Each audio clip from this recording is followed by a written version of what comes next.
사랑하는 교회 여러분 반갑습니다. 오늘은 2024년 12월 셋째 주일 22일인데 저희 거루터기 교회 교우들은 제주도에서 지금 2박 3일간의 수련회 중에 있습니다. 그래서 오늘은 주일 아침에 이 수련회 현장에서 함께 예배로 영광을 돌리려고 합니다. 이 실황은 그대로 유튜브를 통해서 여러분들의 삶의 현장에 그대로 전파될 예정입니다. 이제 우리 함께 예배 드리겠습니다. 예배 순서는 평소에 주일날 하시던 것처럼 똑같습니다. 주보를 참고하시기를 바랍니다. 우리 사도신경으로 신앙 고백합니다.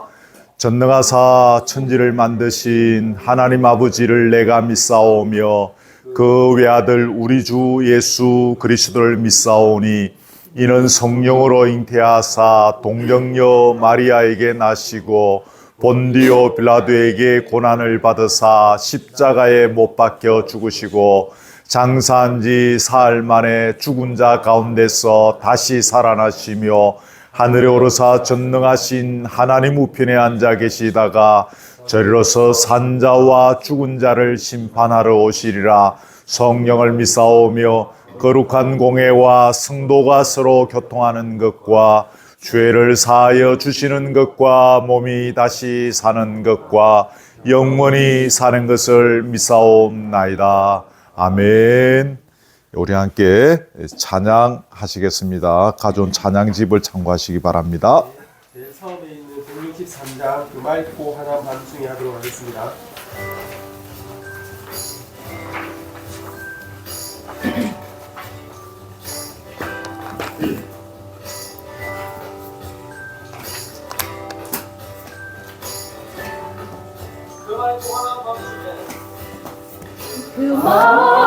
맑고 환한 밤중에 무천사 내려와 그 손에 빛 들고서 다 찬송하기를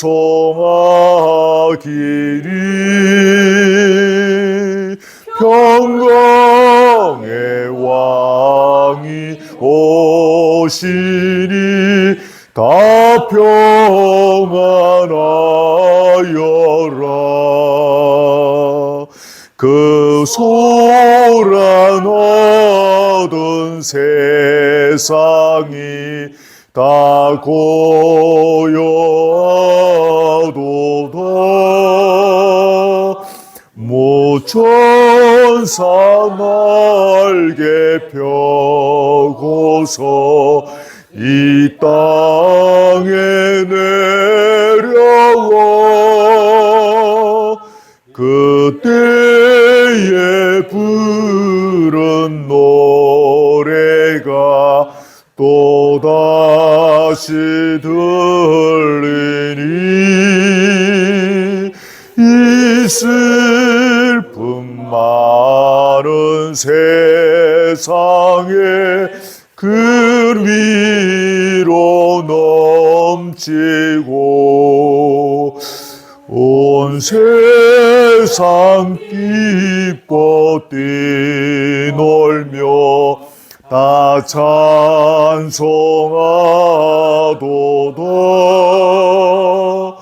이 괴로움 많은 세상에 짐지고 가는 자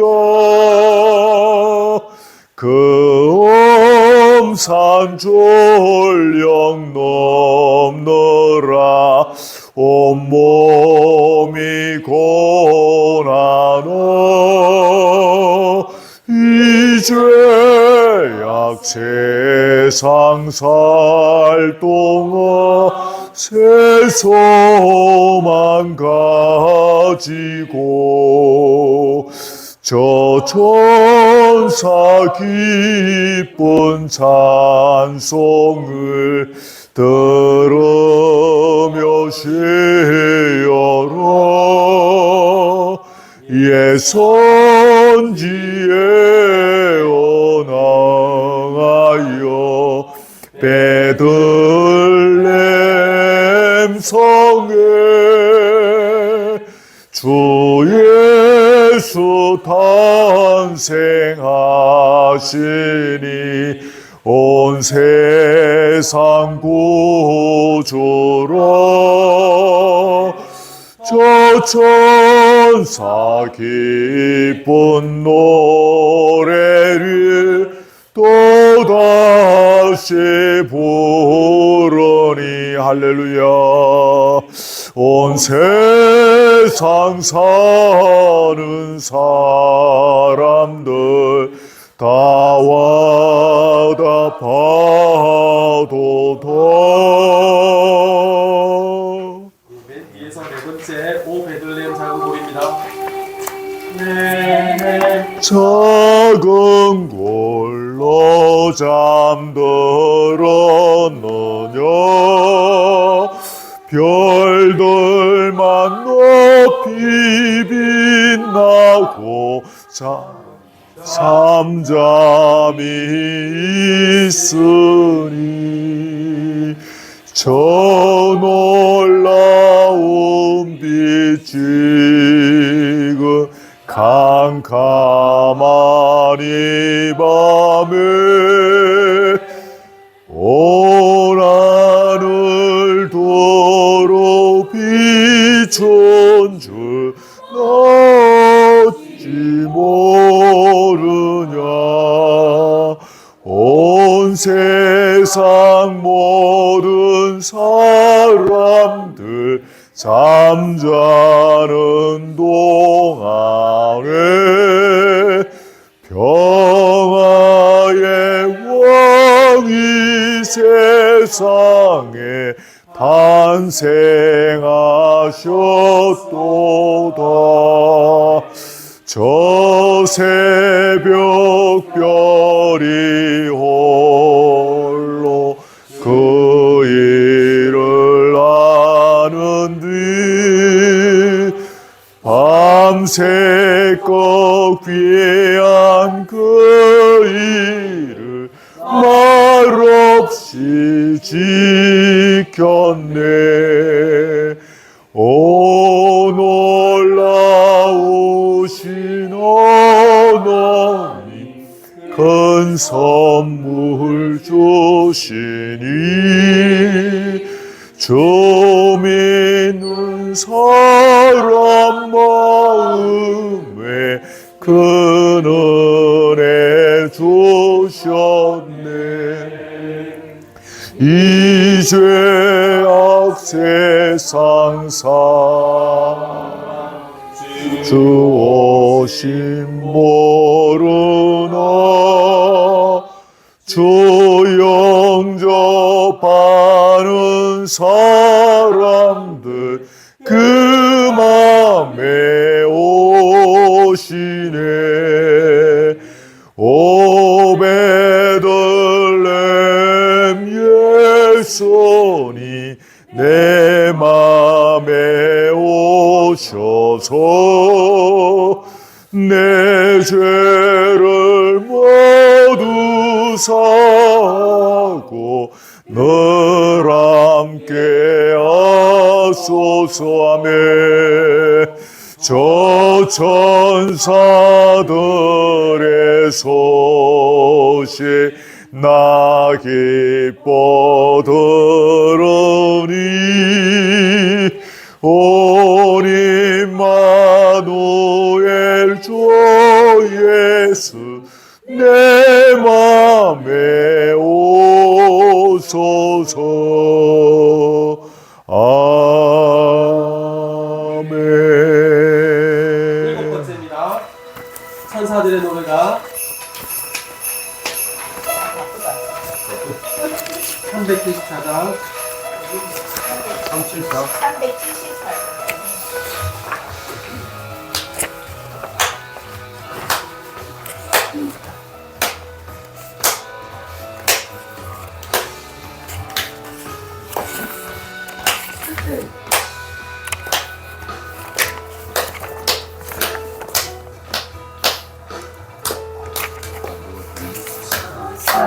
그의 아름다워서 들리니 산과 들이 짚어서 메아리 쳐 부른다.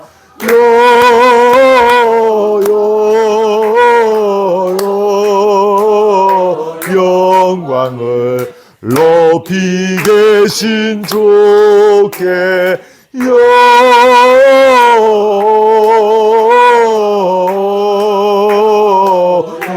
영광을 높이 계신 주님께 한밤중에 저와들 이 앞에 지킬 때 아름다운 노래가 정하게 들린다.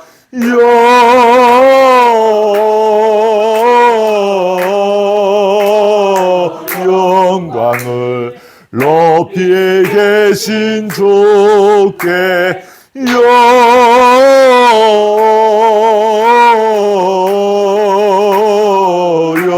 영광을 높이 계신 주님께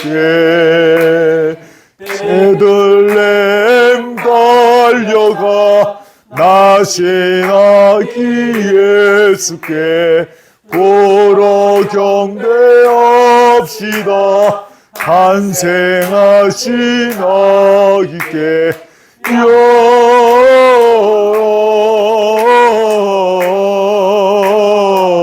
영광을 높이 계신 주께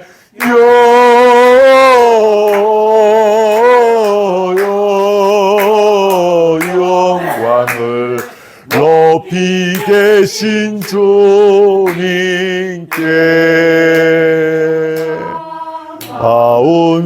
아운신도여 다 이리 와서 베들레헴 성내에 가봅시다. 저 구유에 놓이신 아기를 보고 엎드려 절하세 엎드려 절하세 엎드려 절하세 구세주나네 저 천사여 찬송을 높이 불러서 온광활한 전지를 올리게 주 하나님에게는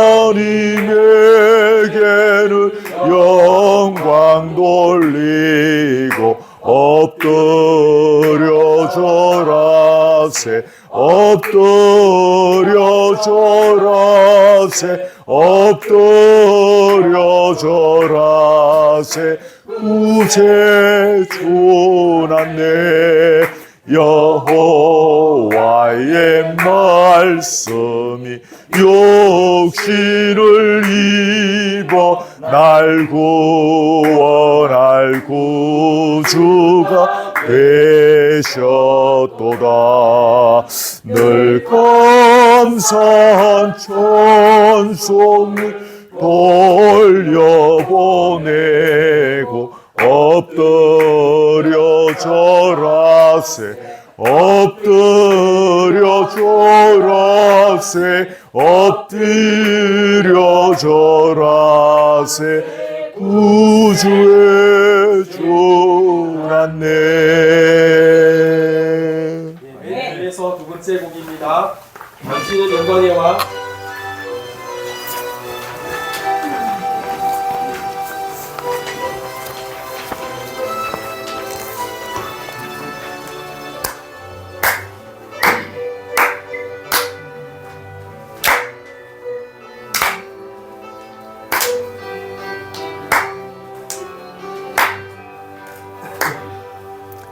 당신은 영광의 왕 당신은 평강의 왕 당신은 하늘과 땅의 주, 당신은 정의의 아들. 천사가 무릎 꿇고 예배하고 찬송하세. 영원한 생명 말씀, 당신은 예수 그리스도 주. 호산나 다윗 제장 속에, 호산나 불러 왕 중에 왕. 높은 하늘의 영광을 예수 주 메시아네. 땅 영광의 왕, 당신은 평강의 왕.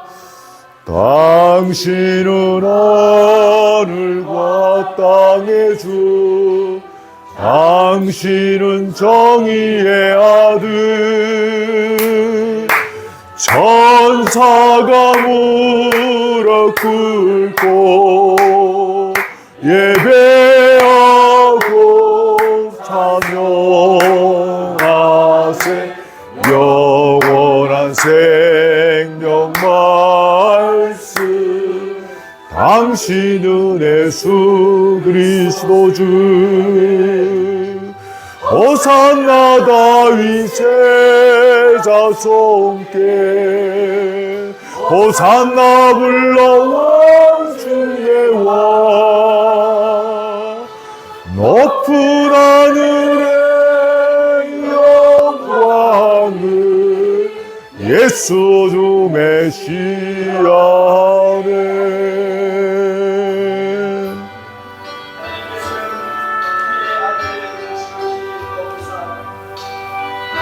모든 이름에 귀한 이름을 주셨습니다. 하늘에 있는 자들과 땅 위에 있는 자들과 땅 아래에 있는 모든 자들이 예수의 이름 앞에 무릎을 꿇게 하시고 모든 입으로 예수님을 나의 주, 나의 주라고 고백하게 하셨습니다. 그분은 오늘도 살아계셔서 우리와 함께 계시는 그리고 주의를 높여드리게 호산나 주의를 찬양하되 전능하신 하나님을 할렐루야. 호산나 호산나 다윗 제자 손께, 호산나 불러 왕 중에 왕. 높은 하늘의 영광을 예수 주 메시아네. 다윗 제자 손께, 호산나 불러 왕 중에 왕.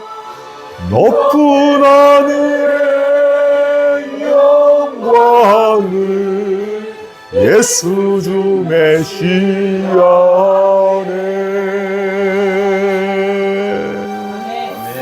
아멘. 마지막으로 그 옆에 있는 맨 마지막에 있는 고예들로 주를 맞이하시겠습니다.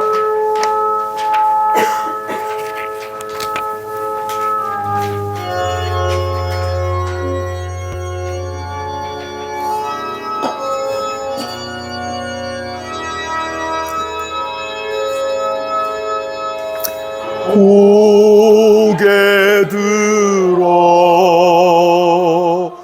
주를 맞이해 주님 엎드리어 경배하며 찬양.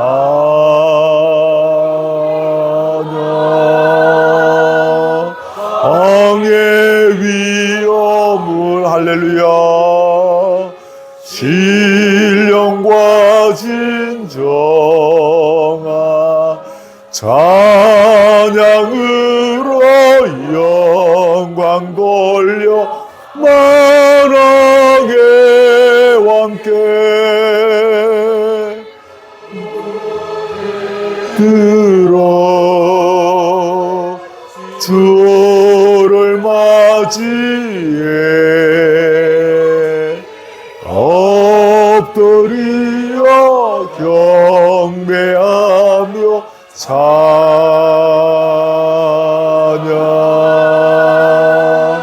왕의 위엄을 아멘 할렐루야 신령과 진정한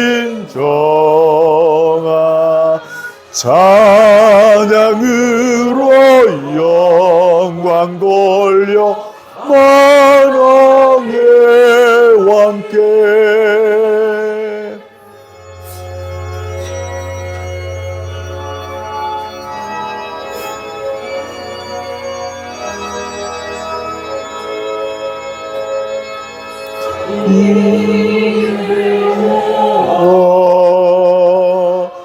주를 맞이해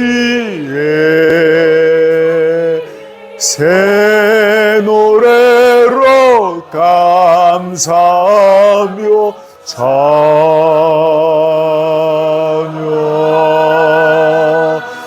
주의 사랑을 구원의 은혜를 감사함과 기쁨으로 영광 돌리세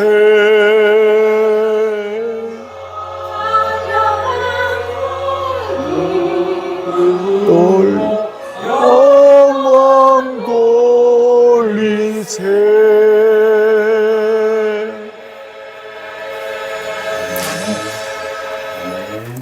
아멘. 자, 오늘은 순서를 따라서 시편 118편입니다. 빨리 앱에 여러분 휴대폰 앱에 시편 118편 찾으시기를 바랍니다. 시편 118편입니다. 네. 1절부터 마지막 29절이죠. 우리 함께 또박또박 기도하는 마음으로 같이 읽겠습니다. 118장 1절입니다. 시작. 여호와께 감사하라. 그는 선하시며 그의 인자하심이 영원함이로다. 이제 이스라엘은 말하기를 그의 인자하심이 영원하다 할지로다. 이제 아론의 집은 말하기를 그의 인자하심이 영원하다 할지어다. 이제 여호와를 경외하는 자는 말하기를 그의 인자하심이 영원하다 할지로다. 내가 고통 중에 여호와께 부르짖었더니 여호와께서 응답하시고 나를 넓은 곳에 세우셨도다. 여호와는 내 편이시라. 내가 두려워하지 아니하리니 사람이 내게 어찌할까. 여호와께서 내 편이 되사 나를 돕는 자들 중에 계시니 그러므로 나를 미워하는 자들에게 보응하시는 것을 내가 보리로다. 여호와께 피하는 것이 사람을 신뢰하는 것보다 나으며 여호와께 피하는 것이 고관들을 신뢰하는 것보다 낫도다. 문나라가 나를 에워싸서니 내가 여호와의 이름으로 그들을 끊으리로다. 그들이 나를 에워싸고 에워싸서니 내가 여호와의 이름으로 그들을 끊으리로다. 그들이 밭처럼 나를 에워싸으나 가시덤불의 불같이 다 없어졌나니 내가 여호와의 이름으로 그들을 끊으리로다. 너는 나를 밀쳐 넘어뜨리려 하였으나 여호와께서는 나를 도우셨도다. 여호와는 나의 능력과 찬송이시요 또 나의 구원이 되셨도다. 의인들의 장막에는 기쁜 소리 구원의 소리가 있으며 여호와의 오른손이 권능을 베푸시며 여호와의 오른손이 높이 들렸으며 여호와의 오른손이 권능을 베푸시는도다. 내가 죽지 않고 살아서 여호와께 감사를 전포하리로다. 여호와께서 나를 택하셔서도 죽음에는 넘기지 아니하셨도다. 내게 의의 문들을 열지어다. 내가 그리로 들어가서 여호와께 감사하리로다. 이는 여호와의 문이라 의인들이 그리로 들어가리로다. 주께서 내게 응답하시고 나의 구원이 되셨으니 내가 주께 감사하리로다. 건축자가 버린 돌이 집 모퉁이의 머릿돌이 되었나니 이는 여호와께서 행하신 것이요 우리 눈에 기이한 바로다. 이날은 여호와께서 정하신 것이라. 이날에 우리가 즐거워하고 기뻐하리로다. 여호와여 구하옵나니 이제 구원하소서. 여호와여 우리가 구하옵나니 이제 형통하게 하소서. 여호와의 이름으로 오는 자가 복이 있으며 우리가 여호와의 집에서 너희를 축복하였도다. 여호와는 하나님이시라. 그가 우리에게 빛을 비추셨으니 밧줄로 절기 제물을 제단 뿔에 멜지어다. 주는 나의 하나님이시라. 내가 주께 감사하리이다. 주는 나의 하나님이시라. 내가 주를 높이리이다. 여호와께 감사하라. 그는 선하시며 그의 인자심이 영원함이로다. 아멘. 오늘 주시는 하나님의 말씀을 듣겠습니다. 시편 20편 1절에서 9절까지의 말씀입니다. 시편 20편 1절에서 마지막 절까지 말씀을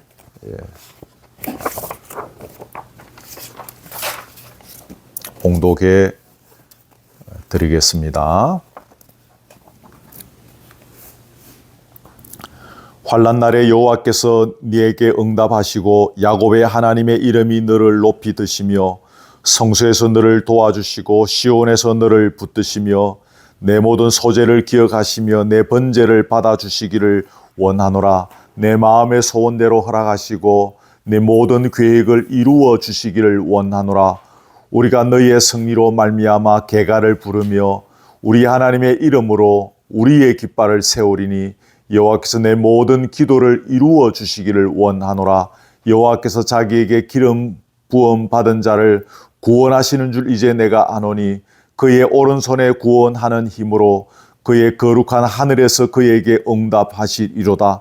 어떤 사람은 병거, 어떤 사람은 말을 의지하나 우리는 여호와 우리 하나님의 이름을 자랑하리로다. 그들은 비틀거리며 엎드러지고 우리는 일어나 바로 서도다. 여호와여 왕을 구원하소서. 우리가 부를 때에 우리에게 응답하소서. 아멘. 우리는 지난 두 주일에 걸쳐서 1절, 2절, 3절의 말씀들을 이렇게 세밀하게 조금 살펴보았었습니다. 언약에 신실하신 하나님 여러분 기억하시죠? 또 신약 시대를 살아가는 우리가 곧 거룩한 성전이라는 사실도 생각했습니다. 환난의 상황 속에 있다 할지라도 이미 우리의 인생 깊이 개입하고 섭리하고 계시는 하나님을 인정하고 뭐 해야 된다? 감사해야 된다. 기억하십시오. 우리의 예배가 희생의 거룩한 산제물로 올려드리는 예배의 자리다라는 것들 우리가 지난 두 주일 동안 살펴보았던 이야기들의 핵심이었습니다. 이제 오늘 4절부터 해서 이렇게 마지막 절까지 이렇게 정리를 하려고 합니다. 여러분 4절 제가 읽었는데 같이 한번 읽읍시다. 시작. 네 마음의 소원대로 허락하시고 네 모든 계획을 이루어 주시기를 원하노라. 아멘. 이 표현은 다윗 왕이 세운 모든 이 전쟁에 대한 계획과 작전 뭐 이런 것들이 형통하게 잘 이루어지기를 간구한다. 이제 그런 말이죠. 왕이 이번 전쟁을 위하여 세우고 있는 전술이 하나님 앞에서 잘 진행되기를 바랍니다. 뭐 그런 뜻입니다. 생각해 보면 이런 내용의 간구는 누가 뭐 되든지 간에 쉽게 할 수 있는 그런 표현일 수 있습니다. 누가 아프거나 혹은 특별한 일을 준비하고 있을 때 우리는 그 사람에게 축복의 의미로 비슷한 말을 합니다. 병낫기를 간구하는 자매의 기도가 하나님 앞에서 반드시 응답되기를 바랍니다. 뭐 그런 이제 말들. 형제가 계획하고 있는 모든 일들이 하나님의 은혜 가운데 잘 감당되어지길 바랍니다. 뭐 이런 우리가 인사들을 합니다. 믿음의 사람들끼리 할 수 있는 참 훌륭한 뭐라고 그럴까요? 덕담이다라고 그렇게 표현할 수가 있겠습니다. 근데 여러분, 지금 이 본문 4절의 이 표현은 믿음의 사람들이 하는 단순한 덕담 차원의 말로 치부할 수가 없다는 것입니다. 잘 기억하십시오. 왜냐하면 이렇게 표현하는 것이 그저 단순한 덕담 차원의 말이 아니라 다윗 왕의 소원과 계획을 하나님께서 안 들어주실 수 없는 충분한 분명한 근거가 있었기 때문이다라는 사실입니다. 이걸 좀 우리가 중요하게 생각해야 되겠습니다. 그러면 그 근거가 뭔가라는 것입니다. 어떤 것이 그 근거인가? 그 근거는 당시에 다윗 왕이 가지고 있던 마음의 소원과 계획이 자기 자신을 기쁘게 하려는 것이 아니라 무엇보다도 하나님을 기쁘시게 하려는 것이었기 때문이다라는 사실입니다. 이게 참 중요하겠습니다. 우리가 아는 대로 다윗 왕은 하나님의 대리자로서 하나님께서 맡기신 그 이스라엘 백성들을 하나님의 뜻대로 통치하고자 하는 그런 대단히 훌륭한 왕이었습니다.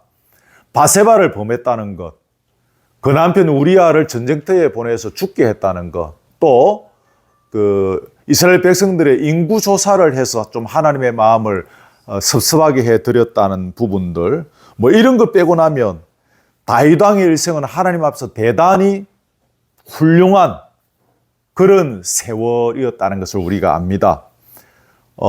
여러분, 하나님께서 사울 왕을 버리시기로 작정하시고 다윗 왕을 세우시려고 하실 때 하나님께서 주목하셨던 것이 무엇입니까? 보기에 나름 괜찮은 이새의 7 아들들이 있었는데 하나님께서 그 중에 아무도 택하지 않았습니다. 말째 아들, 집에서 들에서 양을 지키고 있던 다윗을 부르셔서 하나님께서 그를 택하셨는데 그때 사무엘에게 하셨던 말씀이 뭡니까? 사람은 외모를 보거니와 나 여호와는 중심을 보느니라. 여러분 아시죠? 아버지조차도 8째 아들이라서 그냥 가볍게 여기고 너는 그냥 양들이나 지키고 있어. 뭐 그렇게 이야기했을 정도였는데 다윗의 중심을 보시는 하나님께서 그를 왕으로 택하셨다는 겁니다. 여러분, 여기에서 중심을 보셨다는 것이 무슨 의미일까요? 중심을 보셨다는 건 뭐 다 아는 뜻인데 쉽게 말해서 이 표현은 다윗의 마음 씀씀이, 다윗의 마음 속에 품고 있는 동기와 의도가 하나님의 뜻과 마음에 부합했기 때문이라는 사실입니다. 이것이 중요하겠습니다. 신약 성경 여러분 주보에 제가 해놨습니다. 사도행전 13장 36절 같이 읽습니다. 시작. 다윗은 당시에 하나님의 뜻을 따라 섬기다가 잠들어 그 조상들과 함께 묻혀 썩음을 당하였으되. 이 구절은 사실 제가 개인적으로 굉장히 좋아하는 구절입니다. 30대 중후반에 거창 산골 오지에 목회하러 들어가서 성경을 참 많이 읽었었는데 어느 날 성경을 읽다가 제 가슴에 비수처럼 꽂히는 말씀이 중간중간에 몇 가지가 있었는데 그 중에 대표적인 것 중에 하나가 이 말씀입니다. 제가 이 구절 하나 붙잡고 제법 긴 기간 동안 이 구절이 제 옷깃을 서미는 그런 경험들을 하면서 도전을 받으면서 시간을 보냈던 기억이 납니다. 여러분 얼마나 멋진 표현입니까? 나중에 비행기 안에서 이 구절 다시 한번 음미해 보세요. 얼마나 멋진 구절입니까? 그때 저는 참으로 건방지게 내 죽고 나면 내 묘비에 이렇게 적어달라고 그렇게 설교 시간에 막 떠들고 그랬어요. 30대 그 중후반 때인데 지금 생각하면 참 교만했던 것 같은데 저는 막 그렇게 살고 싶고 그럴 자신이 있고 막 그랬었던 것 같아. 일평생 하나님의 백성으로 살아가면서 오직 하나님의 뜻을 쫓아 섬기다가 주께서 부르심에 주님의 품에 안기는 이 인생. 여러분 이게 얼마나 멋진 인생입니까? 그렇죠? 제가 거기에 참 도전을 많이 받은 것이죠. 이것이 영원의 세계를 잘 준비하는 인생이겠죠. 이제 우리 다 이제 올 때는 순서대로 왔는데 갈 때는 아무도 순서가 없습니다. 원집사님이 제일 늦게까지 우리 초상을 다 치줄지 아무도 알 수가 없습니다. 우리는 영혼의 세계로 들어가야 되는 거죠. 근데 그 영혼의 세계를 어떻게 준비하는 것인가? 물론 여러 가지 답을 이야기할 수 있겠는데 오늘 설교의 흐름대로 이야기한다면 이 짧은 인생, 하나님의 뜻을 쫓아 섬기다가 주께서 부르실 때 주님 앞에 기쁨으로 가는 것, 이것이 영혼의 세계를 잘 준비하는 인생이다라고 여겨지는 것입니다. 사랑 우리 거류특위 교회 여러분 모두가 이렇게 영혼의 세계를 잘 준비하는 이런 여러분의 이 땅에서 세월 되기를 제가 정말 주님의 이름으로 축복합니다. 풀은 마르고 꽃은 떨어집니다.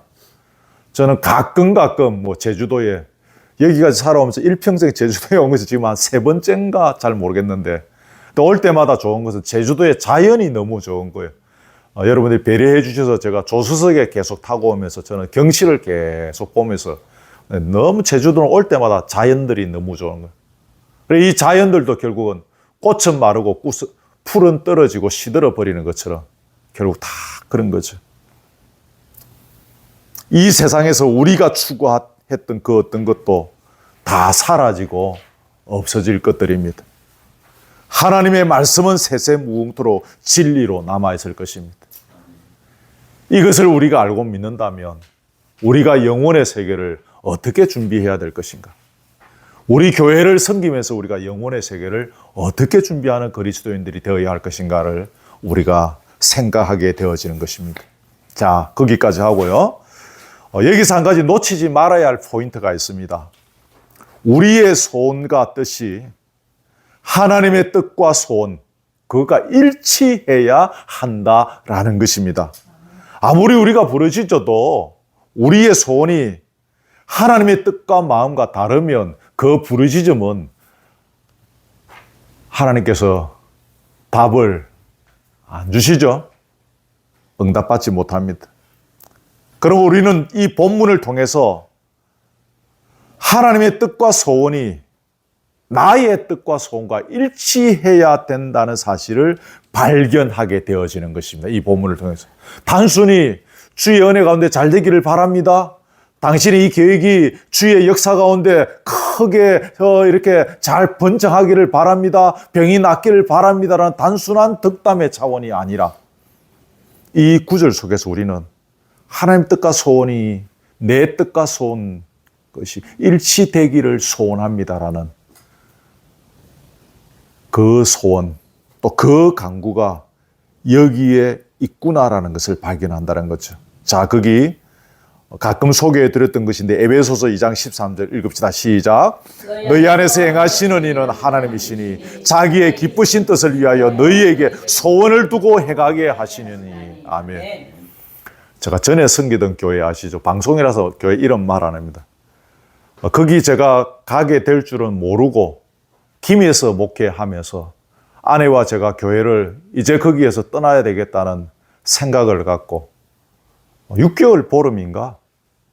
아직 젊었던 저희가 집에 잠을 안 자고 교회에서 6개월 보름을 그렇게 밤을 새워가면서 기도했습니다.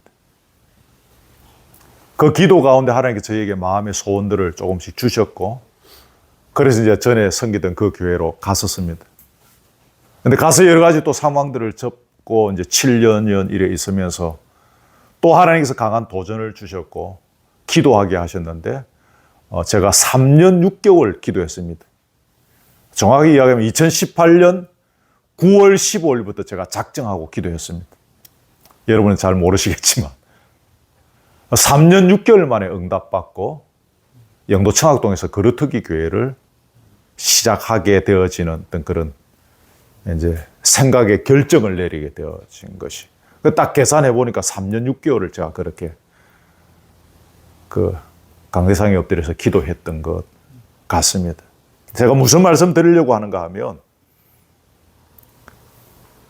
너희 안에서 행하시는 이는 하나님이시니 자기의 기쁘신 뜻을 위하여 너희에게 누구? 우리에게 저와 여러분에게 소원을 두고 행하게 하시는 분이시다. 아멘. 아멘. 우리 마음속에 당신의 고귀한 뜻을 품게 하시고 그 소원을 행하게 누가?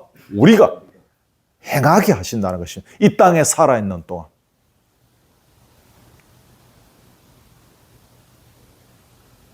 하지만 사탄은 이것을 끊임없이 가로막습니다. 우리 안에 우리 자신을 기쁘게 하는 뜻을 늘 품게 합니다. 그리고 그것을 위해서 인생을 살게 합니다. 목사로 부름받아도 얼마든지 목사 나 개인의 삶을 내 자아를 기쁘게 하는 일생을 평생 살다가 죽을 수도 있습니다. 이게 사탄의 아주 중요한 전술입니다. 우리가 그렇게 살면 결국 하나님의 뜻이 이 땅에서 이루어질 수 없고 하나님의 나라가 이 땅에 세워질 수 없으니까 사탄은 젖먹던 힘까지 다해서 우리에게 그렇게 협박하고 공격하고 유혹하는 것입니다. 하나님의 뜻과 소원을 품지 못하도록 하는 것입니다. 죄송합니다. 제 이야기에서. 제 카톡에 보면 그걸 뭐라 그러죠? 그 적어 놓는 거. 개척하는 초기부터 적어 놨던 것이 더딜지라도 바른 길 가겠습니다라는 거죠. 빨리 세상적으로 말하면 성공하고 싶고 교회를 크게 부흥시키고 싶고 그런 마음을 우리도 모르게 갖게 되어지는 거예요. 나도 모르게. 그러나 처음에 주께서 저에게 주셨던 그 마음, 그 주의 마음대로 걸어가기, 그 주의 마음과 뜻을 이루어 드리기 위해서 더딜지라도 바른 길, 세상이 말하는 도덕책에서 나오는 바른 길이 아니라 하나님께서 우리에게 주신 그 길, 하나님의 법칙을 따라서 내가 한 걸음 한 걸음 걸어가겠다는 것이죠. 이 기도를 참 어떻게 해야 되는가 고민도 많이 했는데 그렇게 2년 동안 한 명도 안 보내주셨다가 만 2년이 지나가지고 원사님 가정 보내주시고 하나님 그렇게 하시는 것 같아요. 그러니까 저는 그런 부분들에 대해서 전혀 하나님을 원망하지도 않고 왜 이래 교회가 더디 이렇게 성장하지 돼서 한 번도 그런 것 때문에 섭섭해하거나 아쉬워한 적이 한 번도 없습니다. 3년 6개월 동안 기도했던 저에게 하나님께서 그런 마음과 뜻을 여러 가지를 주셨고 그것을 위해서 계속 기도하면서 우리 교우들이 함께 달려오는 가운데 하나님의 때가 되어짐에 또 필요한 사람들을 보내어 주시고 만나게 해 주셨다. 저는 그렇게 확신하는 것입니다. 에베소서 2장 13절 꼭 기억하시고 여러분의 마음속에 품은 뜻과 소원들이 하나님의 뜻과 소원과 일치되어지는 은혜가 있기를 주님의 이름으로 축복합니다. 아멘. 우리가 이래 살다가 주님이 부르실 때 가야 되는 거예요. 다윗 왕이 전쟁을 성공적으로 끝내는 것은 누구 손에 달려 있습니까? 하나님의 손에 달려 있습니다. 그러므로 다윗 왕의 전략과 전술, 계획은 하나님의 뜻과 같아야 하는 것입니다. 그 전쟁이 하나님의 손에 달려 있으니 왕이 품고 있는 전략, 전술, 계획이 하나님의 것과 똑같아야 되는 것입니다. 그런 의미에서 저와 여러분의 인생이 성공하기를 바라면 우리 인생을 향한 전략과 전술, 계획이 하나님의 뜻과 같아야 하는 것입니다. 그러면 우리 인생은 성공하는 것입니다. 그렇게 하지 않고 성공한 것처럼 보이는 것은 풀은 마르고 꽃은 떨어지는 것처럼 다 떨어지고 비틀어지고 말라 시들어질 것에 불과한 것입니다. 하나님의 뜻과 마음을 제대로 알기 위해서 가장 기본적으로 필요한 것이 무엇입니까? 성경을 알아야 하는 것입니다. 그래서 우리가 열심히 성경을 읽고 묵상하고 배우는 것입니다. 하나님의 뜻과 마음을 아는 제일 중요한 것은 하나님 말씀 성경입니다, 여러분. 아무리 뛰어난 세상의 설교자보다 더 중요한 것은 하나님 말씀을 먹는 것입니다. 바로 알고 좋은 설교자, 좋은 강의들은 그 성경을 통해서 하나님의 뜻과 마음을 알아가게 하기 위해서 보조 자료입니다. 도움이 되어지는 것뿐이지 우리는 말씀을 통해서 하나님의 뜻과 마음을 알아가고 배우고 내 가슴 속에 새기게 되어지는 것입니다. 자, 5절로 넘어갑니다. 그 5절. 자, 같이 읽읍시다. 시작. 우리가 너희의 승리로 말미암아 계가를 부르며 우리 하나님의 이름으로 우리의 깃발을 세우리니 여호와께서 네 모든 기도를 이루어 주시기를 원하노라. 아멘. 왕의 승리로 인해서 우리가 함께 계가를 부르다 이거예요. 하나님의 이름으로 승리의 깃발을 세우자는 거예요. 뭐 평범한 내용입니다. 특별히 설명할 것이 없을 듯한 그런 내용입니다. 여기 구절에서 한 가지 주목해야 될 것은 우리라는 표현입니다. 여러분, 이 구절에서 우리라는 표현이 몇 번 등장하죠? 3번. 우리가 너희의 승리로 말미암아 우리 하나님의 이름으로, 또 우리의 깃발을, 우리라는 말이 3번 등장합니다. 요즘 그 마을 공동체라는 개념이 있습니다. 도시가 자꾸 이제 개인화되어지고 황폐화되어지고 그러니까 좀 이렇게 좋은 살만한 세상, 옆집에 누가 사는지 앞집에 누가 사는지 서로 알고 마을의 하수구도 같이 치우고 이렇게 하면서 좀 부드러운 삶을 만들어 보자라는 화기애애한 그런 삶을 살아보자라는 의미에서 이런 그 마을 공동체라는 개념이 등장하고 이런 데 관심 있는 분들이 들어 마을 공동체 운동을 하고 있다라고 이렇게 알고 있습니다. 근데 여러분, 그러한 운동에는 분명 한계가 있습니다. 어느 정도 마을 사람들이 서로 알고 함께 마을 청소도 하고 이거 경조사 이런 데도 함께 참여하면서 마을 분위기가 훨씬 이전보다도 화기애애하고 좋아졌다고 하는 이야기를 제가 글을 통해서 듣습니다. 멀리 사는 사촌보다는 가까운 데 사는 이웃이 더 좋다, 이런 이야기들을 마을 사람들이 그냥 자연스럽게 막 한다는 거예요. 근데 여러분, 거기까지입니다. 그 이상의 진전은 제가 보기에 없습니다. 그런데 여러분, 주님을 왕으로 모시고 주인으로 모시고 살아가는 신앙 공동체 교회는 그런 마을 공동체와는 결이 다릅니다. 뭐라고 표현할까 제가 고민 많이 했습니다. 근데 결이 다르다라는 표현이 언뜻 생각나서 제 원고에 그렇게 결이 다르다는. 왜 그렇게 유행하는 마을 공동체, 거기도 함께 웃고 함께 슬퍼하고 같이 규령사 참석하고 막 화기애애하게 지내는데 주님을 왕으로 모시고 살아가는 신앙 공동체, 여기는 거기와 결이 다른 이유가 무엇일까요? 주님을 왕으로 모시고 살아가는 신앙 공동체는 운명 공동체이기 때문입니다. 거기나 여기나 함께 기뻐하고 함께 즐거워한다는 의미에서, 함께 슬퍼한다는 의미에서는 비슷비슷합니다. 그러나 거기와 여기의 차이점은 운명 공동체라는 것입니다. 운명 공동체. 운명 공동체라는 말이 무슨 말입니까, 여러분? 운명을 같이 한다는 거예요. 말 그대로 운명을 같이 한다는 거죠. 그렇다면 여러분, 왜 운명을 같이 할까요? 왜 운명?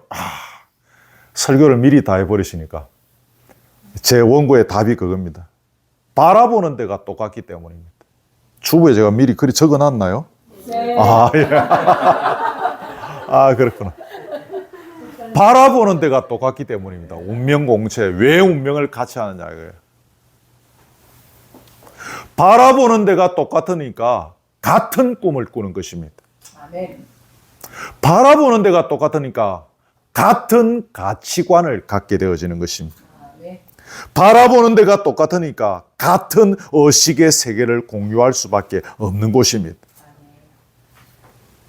그리고 그 바라보는 곳을 향하여 함께 참고, 함께 견디고, 함께 인내하고, 양보하고 희생하며 달려가는 것입니다. 우리를 위하여 자신을 버리시고 십자가에 달리신 주님을 왕으로 모시고 살아가면서 우리는 그 주님을 바라보면서 달려가고 있습니다. 그러니 주님의 모습처럼 우리도 참고 견디고 때로 희생하고 양보하며 살아가는 것이 가능한 것입니다. 이게 뭡니까? 신앙 공동체, 운명 공동체인 것입니다. 엉뚱한 이야기지만 남녀가 막 죽도록 사랑해서 결혼해서 살다가 마음이 멀어서 헤어졌다가 완전히 법적으로도 헤어지기도 합니다. 근데 제가 볼 때 그 중요한 이유는 서로 바라보는 데가 다르기 때문입니다.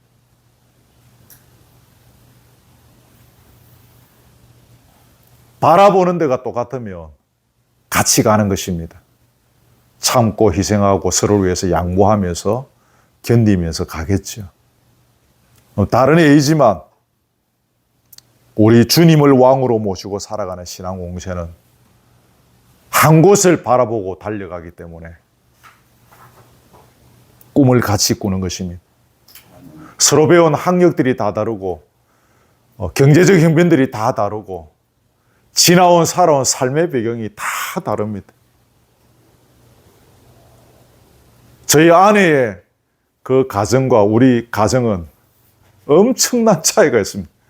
아내의 그 가문, 그 화려한 충청도 남씨 가문, 그리고 말로 표현할 수 없는 우리 그 정아무개 가문하고는 창피스러워서 한 번도 말한 적 없습니다.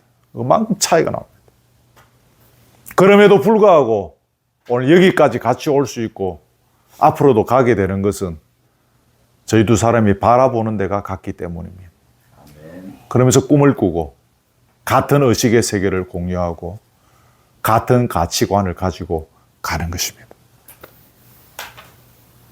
사랑하는 우리 교우 여러분, 교회 생활에만 익숙하신 분이 되면 절대로 안 됩니다.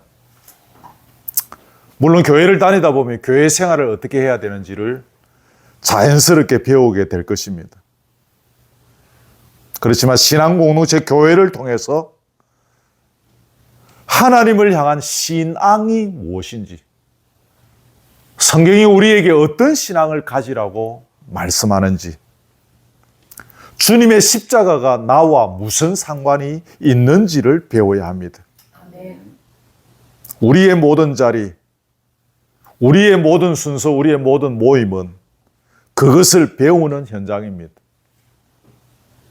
저녁마다 이렇게 제가 보니까 여기서 공식적인 시간 마치고 또 다 헤어지면 방에 가서 우리 또 여성분들은 또 밤에 가서 또 2부 순서를 또 하시는 것 같아요. 그래서 저는 참 좋습니다. 그러나 그런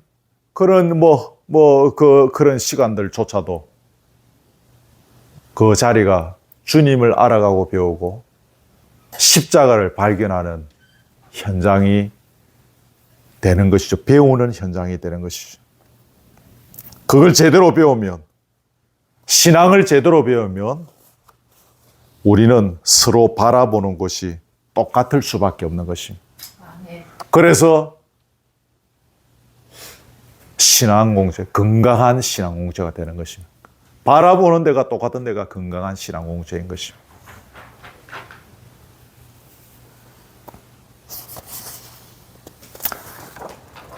여기서 이 구절에서 포인트가 하나 있는데, 특별히 신앙공동체는 승리의 계가를 부르는 곳이다라는 사실을 주목하시기 바랍니다. 거기 보면 승리로 말미암아 계가를 부르며라고 되어 있죠.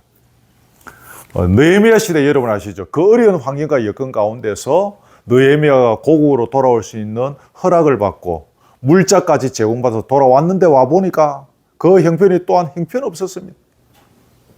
마귀의 괴계는 공격은 계속해서 있었습니다.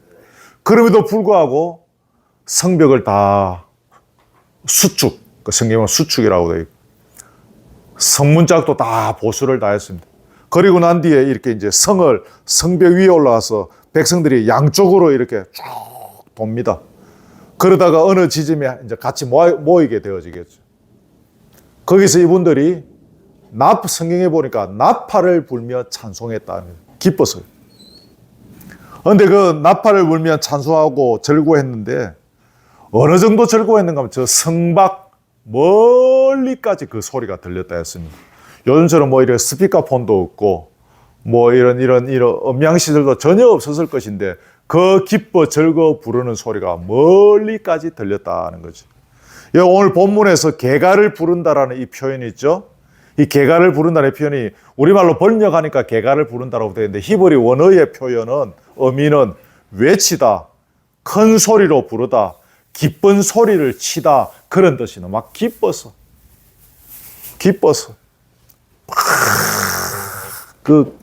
그렇게 외쳤다는 것입니다. 오늘 본문의 기자는 느헤미야 시대의 성박 멀리까지 들렸던 그 기쁨의 소리, 그 즐거움의 소리를 지르고 싶었던 것일 것입니다. 그런 상상을 하면서 이 시를 기록했을 것이라는 생각을 갖게 되어집니다. 여러분, 신앙홍제 교회는 늘 맛있는 거 먹고 또 함께 즐기고 함께 아파하고 그런데 맞습니다. 근데 신앙홍제 이 교회는 승리의 개가를 함께 부르는 곳이다. 기억하십시오. 승리의 개가를 함께 부르는 곳이다. 마귀의 자녀로 살다가 그 어둠의 권세를 물리치고 하나님의 자녀로서의 권세를 누리며 살게 되었으니 당연히 우리는 승리의 개가를 날마다 부르며 살아가야 하는 것이죠. 아멘? 아멘. 중요합니다. 물론 기쁨도 함께 누리고 슬픔의 눈물도 함께 흘려야 하겠지만 승리의 개가를 부르는 공동체임을 우리는 놓치지 말아야 합니다. 세상에도 공동체들이 많은데 보면 거기도 승리의 기쁨을 함께 나누고 슬픔을 함께 이렇게 치고 가기도 하지만 승리의 개가를 부른다는 점에서는 신앙공동체와 거기가 다른 것입니다. 신앙공동체는 승리의 개가를 부르는 곳이다. 마귀의 권세로 속박되어진 그 권세 속에서 살아가다가 하나님의 자녀로서의 권세를 누리며 살아가게 되었으니 승리의 개가를 부르는 곳입니다. 신앙의 공동체가 이걸 하지 못하도록 사탄의 세력은 끊임없이 우리를 유혹하고 공격하고 속삭입니다. 이걸 잘 알고 우리는 물리쳐야 합니다.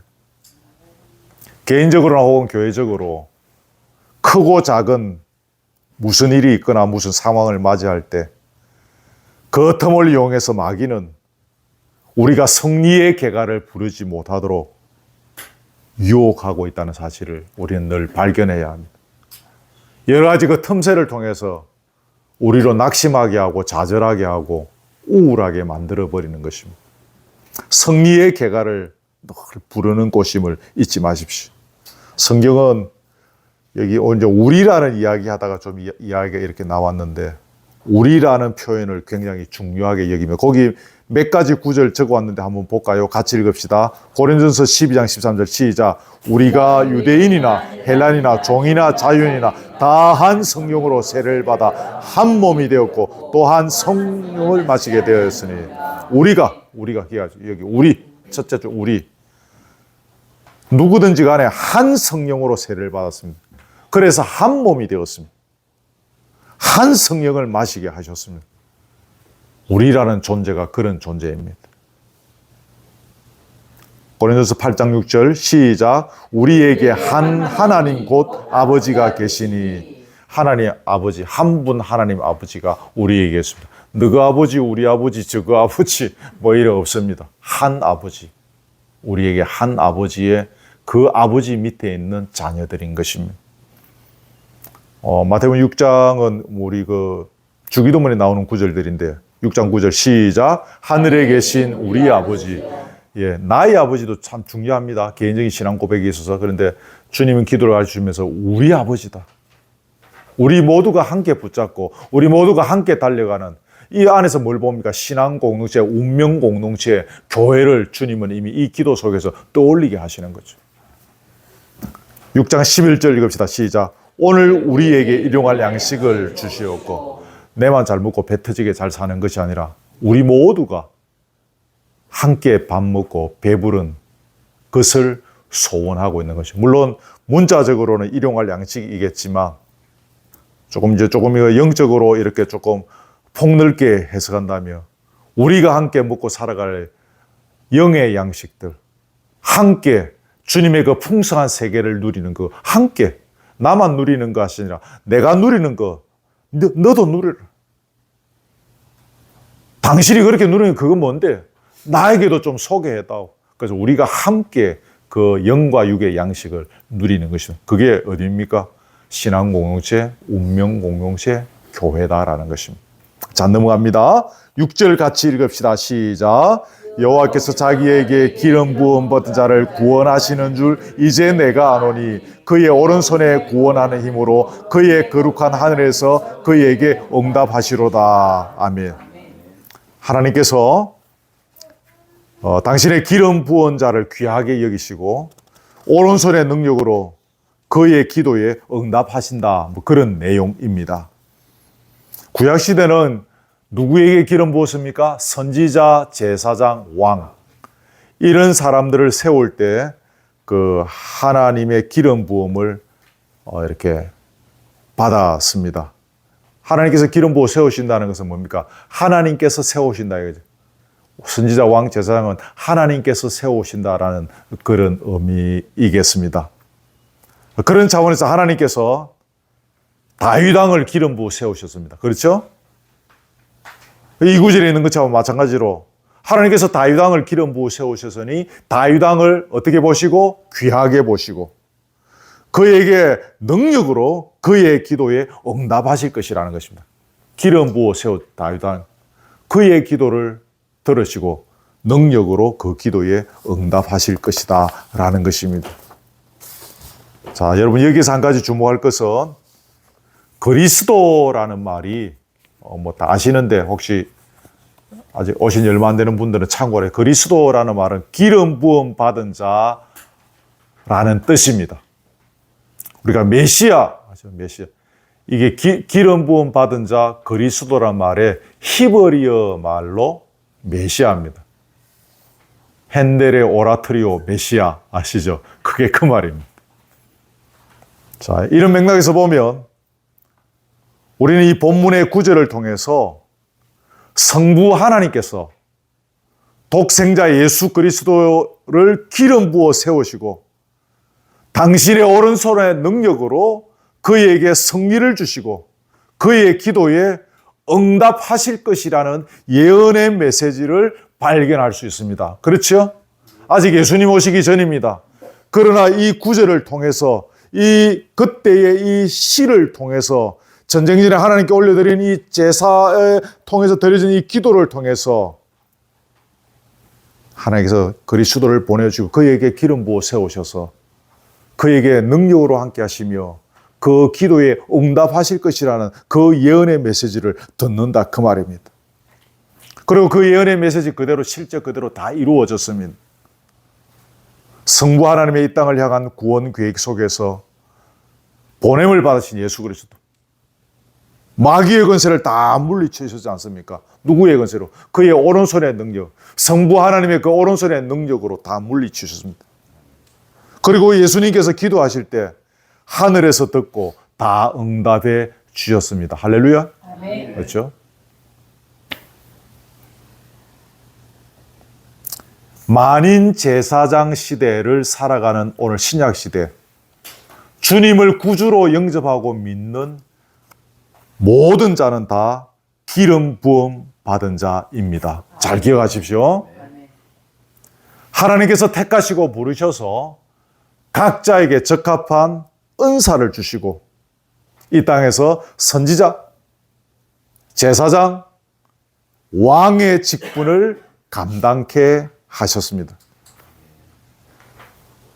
저 여러분은 선지자이고 제사장이고 왕인 거예요.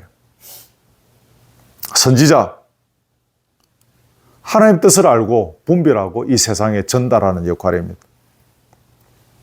제사장으로서 이 세상을 섬기는 것입니다. 왕으로서 이 세상을 이끌어가는 것입니다. 군림하라는 뜻이 아닙니다. 독재하라는 뜻이 아니라 왕으로서 이 세상을 잘 이끌어가는 것입니다. 끌려가면 안 됩니다. 왕의 직분이라는 것에 중요한 의미가 있어서 끌려가는 것이 아니고 이 세상을 이끌어가는 것입니다. 근데 그 길을 걸어가는 가운데 적지 않은 어려움도 있고 환난도 있습니다. 마귀의 공격도 있습니다. 그렇지만 오늘 본문의 구절처럼 우리를 세우신 하나님께서 우리가 예수의 이름으로 기도하며 나아갈 때 우리의 기도를 들어주실 것입니다. 끝내는 승리하게 해 주실 것입니다. 아멘. 우리 이 구절을 통해서 그것을 발견하게 되어지는 것이죠. 꼭 기억하십시오. 6절. 우리는 기름 부음 받은 자입니다. 애초에 기름 부음 받은 자의 그런 원조가 우리 예수님, 그 예수님을 구주로 왕으로 주인으로 모시고 살아가니 우리도 기름 부음 받은 자로서 선지자 제사장 왕의 직분을 감당하는 것입니다. 끝내는 이기고 승리하게 해주실 것입니다. 자, 넘어갑시다. 7절 시작. 어떤 사람은 병거, 어떤 사람은 말을 의지하나 우리는 여호와 우리 하나님의 이름을 자랑하리로다. 아멘. 지금까지 고백한 1절, 2절, 3절, 4절, 5절, 지금 6절까지 이런 고백한 이 믿음의 바탕 위에서 이제 뭐합니까? 결단하는 것입니다. 7절은 결단하는 것입니다.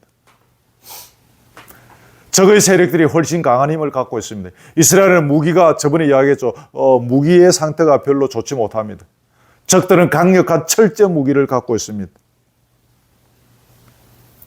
그 주변의 강대국들은 병과 말이 풍성합니다. 그런 상황입니다. 그런데 그들과의 전쟁을 앞두고 본문에 무슨 결단을 합니까? 우리는 병과 말을 의지하지 않겠다는 거예요. 우리는 하나님을 의지하겠다는 것입니다. 대단한 어려운 결단입니다. 병거, 말 이런 것은 고대 전장에서 굉장히 중요한 거죠. 병거는 영화에서 보실 것인데 사륜 전차, 이륜 전차, 바퀴 4개 달린 것도 있고 바퀴 2개 달린 것도 있고 그 앞에서 말이 끌고 가고 이제 그거 아시죠? 고대 전쟁에서 이 전차가 얼마나 있느냐 또 말이 얼마나 많으냐가 승패를 결정짓는 그런 중요한 요소가 되죠. 요즘도 좀 이제 그냥 결정적인 것은 한 방 터뜨리면 박살 나기도 하지만 국지전이나 또 쳐들어가서 하는 거는 누가 합니까? 탱크가 전차가 있어야 승리할 수 있죠. 굉장히 중요한 역할을 하는데 그 당시에는 더한 것입니다. 병과 말이 결정적인 역할을 하는 것인데 7절에서는 뭐라고 합니까? 병과 말보다는 내가 하나님을 의지하겠다. 하나님의 이름, 같은 말이죠. 하나님의 이름을 의지하겠다. 내가 하나님을 의지하겠다는 것입니다. 여러분, 하나님의 백성이라고 하지 않습니까? 그 하나님의 백성이란 말은 하나님께 속한 백성이다. 하나님의 소유가 된 백성이다라는 의미입니다. 그런데 하나님의 소유가 된 백성, 하나님께 속한 백성의 그 삶의 중요한 특징은 하나님의 법칙을 따라 살아가는 것입니다. 맞죠? 하나님의 법칙. 그럼 그 하나님 나라의 법칙의 가장 중요한 뼈대는 뭐겠습니까? 하나님을 의지하고 신뢰하는 것입니다. 이걸 본문에서 다른 말로 하나님의 이름을 자랑하겠다는 것입니다. 이 법칙을 가장 잘 지킨 성경의 대표적인 인물이 누굽니까? 다윗 왕이었습니다. 그 골리앗과의 싸움을 우리 아래 무슨 식물원 갔을 때 골리앗과 싸움하는 세워놨던 거 보셨죠? 그때 다윗 왕이 했던 말 주보에 있죠. 사무엘상 17장 45절 시작. 너는 칼과 창과 단창으로 내게 나오니와 나는 만군의 여호와의 이름 곧 네가 모여가는 이스라엘 군대의 하나님의 이름으로 네게 나아가노라. 이게 다윗의 믿음의 핵심입니다. 다윗의 중심을 보셨다는 것, 바로 이걸 보셨다는 것입니다. 병과 말을 의지하는 것이 아니라 하나님의 이름만 붙잡고 여호와 하나님만 의지하고 달려가겠다는 것입니다. 하나님 이런 다윗의 중심을 보셨다는 것입니다. 이 믿음이 환난 날에 우리가 하나님의 도움을 받을 수 있는 열쇠입니다.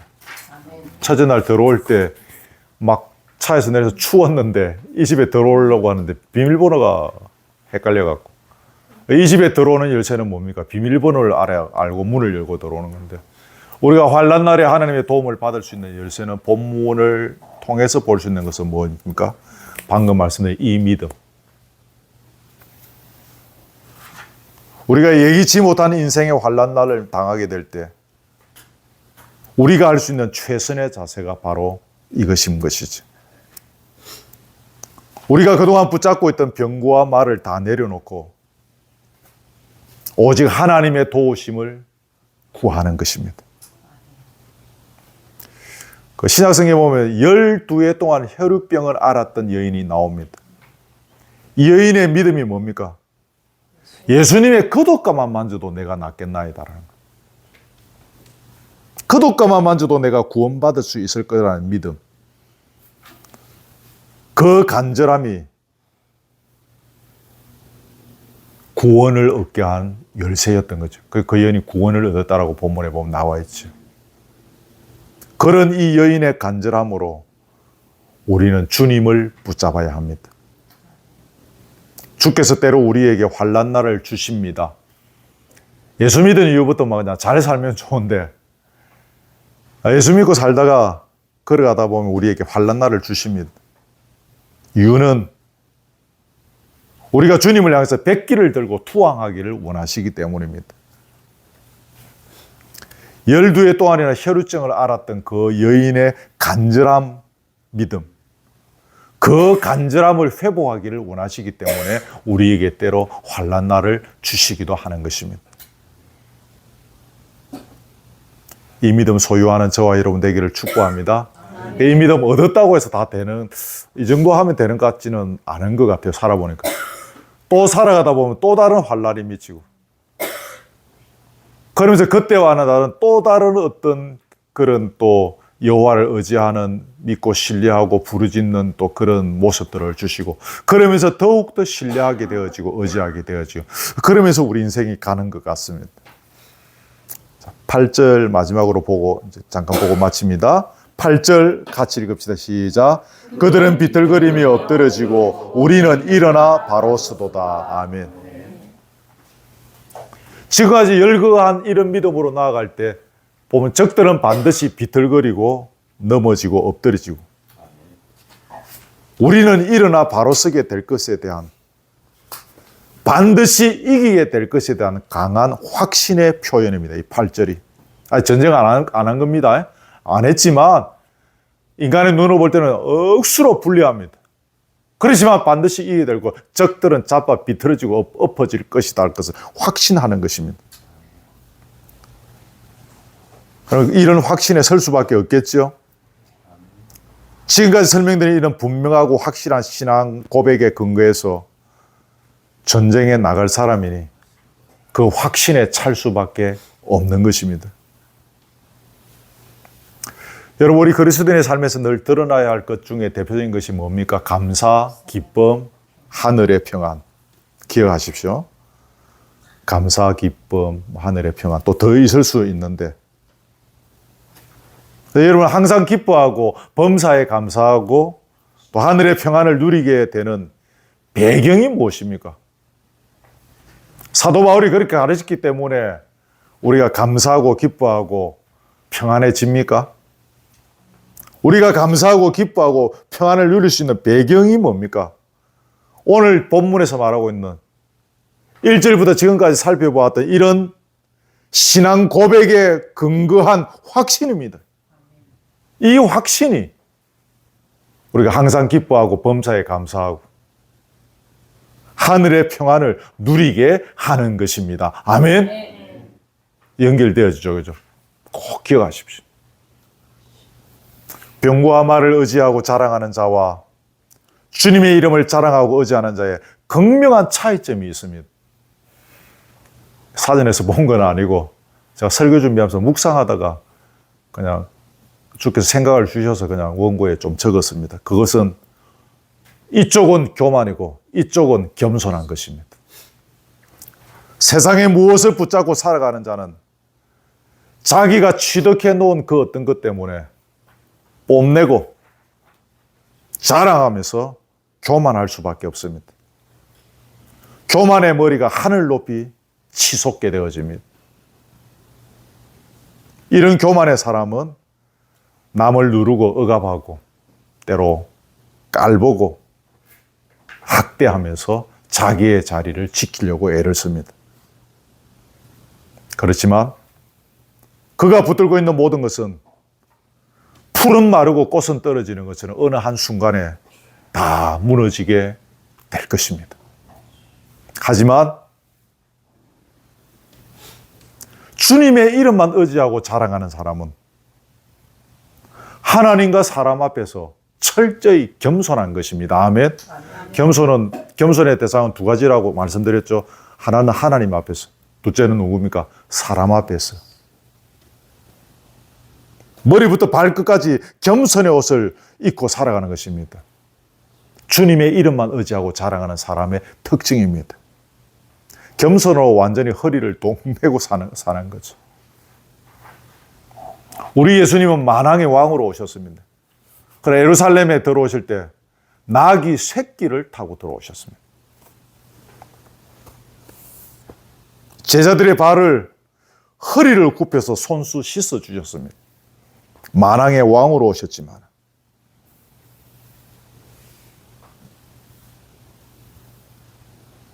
이런 예수님의 겸손으로 살아가는 자들은 남의 눈물을 닦아주고 또 아픔을 위로해주고 병든 심령을 회복시켜주는 능력을 발휘하게 되어집니다. 많이 쟁취하고 높이 올라간 사람은 교만에 빠져서 그것 자랑하고 그것 섬기다가 어느 순간에 풀이 마르고 꽃이 떨어지는 것처럼 그렇게 되겠지만 주님의 이름만 아무리 인간의 눈으로 볼 때 많이 얻고 높이 올라갔다 할지라도 명예로운 자리에 섰다 할지라도 오직 주님의 이름만 의지하고 자랑하는 자는 겸손한 것입니다. 그런 겸손으로 살아가는 자들이 죽어가는 심령을 회복시키는 능력을 발휘하게 되는 것입니다. 능력은 거기에서 나오는 것입니다. 아멘. 이게 바로 생명을 살리는 일이 아니겠습니까? 제가 늘 강조하는 생명을 살리는 열매를 무슨 열매 맺어야 된다 그랬죠? 생명을 살리는 열매를 맺어야 됩니다. 사과나무는 사과 열매 맺으면 됩니다. 포도나무는 포도 열매 맺어야 됩니다. 사람인 우리는 무슨 열매 맺어야 됩니까? 사람 열매를 맺어야 됩니다. 어떤 사람? 생명을 살리는, 사람의 생명을 살리는 열매를 맺어야 하는 것입니다.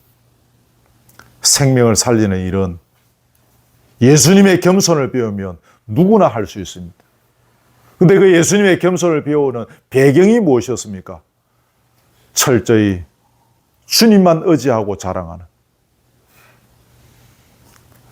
자기가 붙들고 있는 세상적인 그 어떤 것도 자랑하거나 붙잡고 의지하는 것이 아니라 주님만 자랑하는, 주님만 의지하는 자가 예수님의 겸손을 품을 수 있고 그 겸손으로 우리는 생명을 살리는 일을 할 수 있는 것입니다. 사랑하는 우리 교우 여러분, 유튜브를 통해서 말씀을 들으시는 여러분 모두가 이 겸손으로 생명을 살리는 은혜가 있기를 주님의 이름으로 축복합니다. 아멘. 아멘. 찬송가입니다. 212장. 찬송가 212장. 찬송하고 그렇게 마치겠습니다. 212장입니다.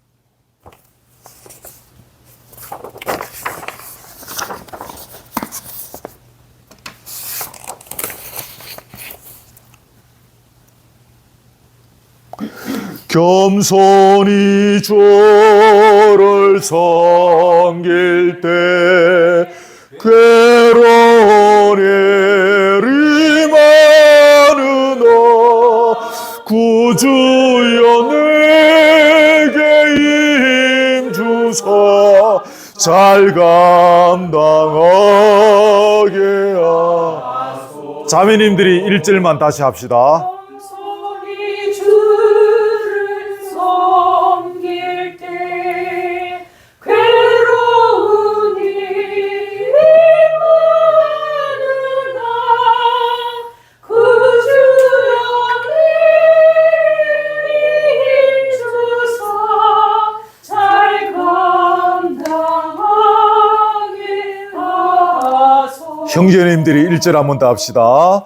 겸손히 주를 섬길 때 괴로운 일이 많으나 구주여 내게 힘주사 잘 감당하게 하소서. 2절 다 같이 합니다. 인자말을 가지고 사람을 감화시키며 갈 길을 잃은 무리를 잘 인도하게 구주의 귀한 인내를 구주의 귀한 인내를 깨달아 알게 하시고 굳건한 믿음 주셔서 널 승리하게 하소서. 장래의 영광 보여 소망이 되게 하시며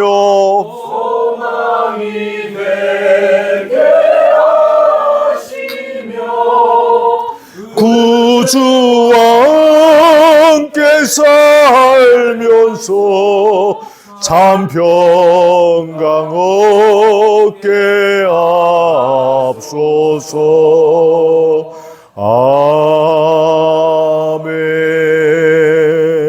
아멘.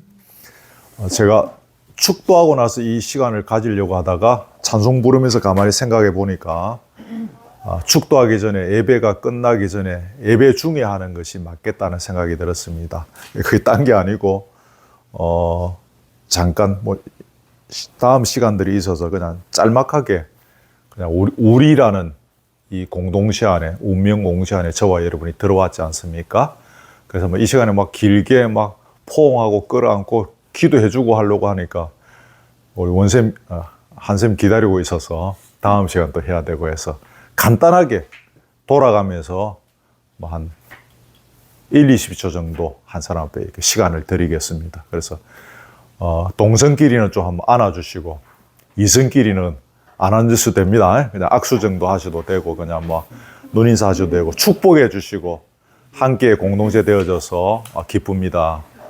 함께 당신 인생이 정말 주님 안에서 아름다워지기를 바랍니다. 이대로 하는 것이 아니고 이렇게 적용해서 아시겠죠? 네. 지금 이래서 시간들이 제가 이 악기가 없어서 뭐하니까 내 혼자 1절을 찬양하겠습니다. 자, 시간을 시작. 겸손히 주를 섬길 때 괴로운 일이 많으나 구주여 내게 힘주사 잘 감당하게 하소서. 인자말을 가지고 사람을 감화시키며 갈 길을 잃은 무리를 잘 인도하게 하소서. 구주의 귀한 인내를 깨달아 알게 하시고 굳건한 믿음 주셔서 늘 승리하게 하소서. 장래의 영광 비추사 소망이 되게 하시며 구주와 함께 살면서 참 평강 얻게 하소서. 아멘. 아이고 고맙습니다. 오이시대로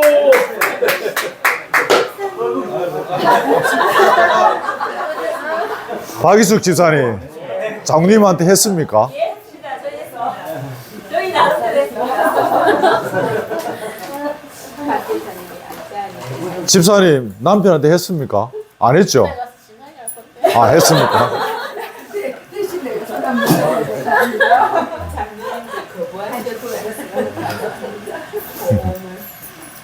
맞습니다. 축도하고 이제 예배 마치고 자, 보따리 또 챙겨서 오늘의 일정을 진행하도록 하겠습니다. 어제 박 집사님이 뭐라 하셨죠? 평생 생전 처음 경험하는 일들을 계속 본다는데 내가 이런 퍼포먼스 시키고 제 혼자 독창하기는 생전 처음. 박수 쳐드릴까요? 보통 뭐 이래 악기가 있어갖고 반주자 보고 하라고 저도 같이 다니면서 하고 했는데 제가 일하기는 또 새로운 이렇게 하나님의 복을 받고 오늘 예배 순서를 일단 마치겠습니다. 예수 그리스도의 은혜와 하나님의 사랑과 성령의 교통하심이 우리 신앙 공동체가 운명 공동체임을 믿고 이 운명 공동체 안에 속한 자로서 온전히 한 곳을 바라보며 같은 신앙을 가지고 같은 꿈을 가지고 같은 가치관을 가지고 같은 의식의 세계를 달려가면서 주님의 꿈과 소원을 이뤄가는 인평생 살아가다가 주님의 때가 되어져 주님께서 부르시며 주님 앞에 기쁨으로 달려가기를 원하는 사랑하는 우리 교우들 머리 위에 지금부터 영원토록 함께 있을지어다. 아멘.